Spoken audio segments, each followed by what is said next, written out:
जय श्री कृष्ण। आप सभी का हमारे YouTube चैनल पर हार्दिक स्वागत है। आज के इस वीडियो में आप सभी जानेंगे कि धनतेरस के दिन क्यों प्रज्वलित करते हैं यम दीपक, क्या है इसका रहस्य और इसके पीछे की रोचक कथा। तो आइए सुनते हैं।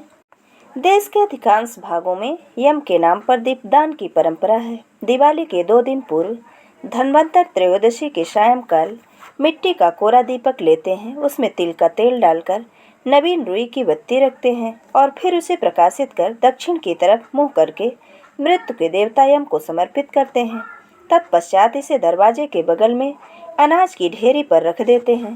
प्रयास यह रहता है कि यह रात भर जलता रहे, बिल्कुल बुझे नहीं। इस संबंध में एक रोचक और सुंदर कथा मिलती है। कहते हैं बहुत पहले ही हंसराज नामक एक प्रतापी राजा था। एक बार वह अपने मित्रों, सैनिकों और अंगरक्षकों के साथ जंगल में शिकार खेलने गया। संयोग से राजा सबसे बिछुड़कर अकेला रह गया और भटकते हुए एक अन्य राज्य हेमराज के राज्य में पहुंच गया। हेमराज ने थके हारे हंसराज का भव्य स्वागत किया और उसी रात हेमराज के यहाँ पुत्र का जन्म हुआ। इस खुशी के अवसर पर हेमराज ने राजकीय उत्सव में सम्मिलित होने के लिए आग्रह किया। साथ हंसराज को कुछ दिनों के लिए अपने यहाँ रोक लिया। बच्चे के छठवीं के दिन एक विचित्र घटना घटी। पूजा के समय देवी प्रकट हुई और बोली, आज इस शिशु की जो इतनी खुशियां मनाई जा रही हैं, यह अपने विवाह के चौथे दिन मृत्यु को प्राप्त हो जाएगा। इस भविष्यवाणी से सारे राज्य में शोक छा गया। हेमराज और उसके परिजनों पर तो वज्रपात ही हो गया। सबके सब स्तब्ध रह गए। इस शोक के समय हंसराज ने राजा हेमराज और उसके परिवार को ढाढ़स दिया, मित्र आप तनिक भी विचलित ना हो, इस बालक की मैं रक्षा करूंगा। संसार की कोई ऐसी भी शक्ति इसका बाल बांका नहीं कर सकेगी। हंसराज ने यमुना के किनारे एक भूमिगत किला बनवाया और उसी के अंदर राजकुमार के पालन पोषण की व्यवस्था कराई। इसके अतिरिक्त राजकुमार की प्राण रक्षा के लिए हंसराज ने सुयोग्य ब्राह्मणों से अनेक तांत्रिक अनुष्ठान, यज्ञ, मंत्र, जाप आदि की भी व्यवस्था करा रखी थी। धीरे धीरे राजकुमार युवा हुआ। उसकी सुंदरता एवं तेजस्विता की चर्चा सर्वत्र फैल गई। राजा हंसराज के कहने से हेमराज ने राजकुमार का विवाह भी कर दिया। जिस राजकुमारी से राजा का विवाह हुआ था वह साक्षात लक्ष्मी लगती थी। ऐसी सुंदर वरवधू की जोड़ी जीवन में किसी ने न देखी थी। विधि विधान विवाह के ठीक चौथे दिन यम के दूत राजकुमार के प्राण हरण करने आ पहुँचे।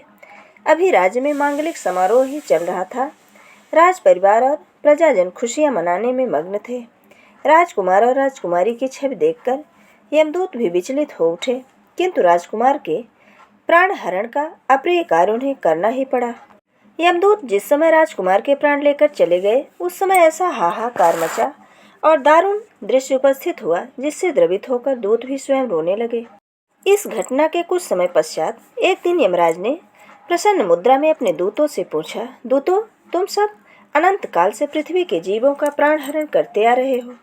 क्या तुम्हें कभी किसी जीव पर दया आई और मन में यह विचार उठा है कि इसे छोड़ देना चाहिए? तब यम के दूत एक दूसरे का मुंह देखने लगे। यमराज ने उसके संकोच को भांपकर उन्हें उत्साहित किया, झिकझो मत। अगर ऐसा प्रसंग आया हो तो निर्भय होकर बताओ। इस पर एक दूत ने सिर झुकाकर निवेदन किया, मृत्युदेव, ऐसे प्रसंग तो कम ही आए हैं, किंतु एक घटना अवश्य हुई जिसकी स्मृति मुझे आज भी बेहवल कर देती है। यह कहते हुए यम के दूत हेमराज के पुत्र के प्राण हरण की घटना सुना दी।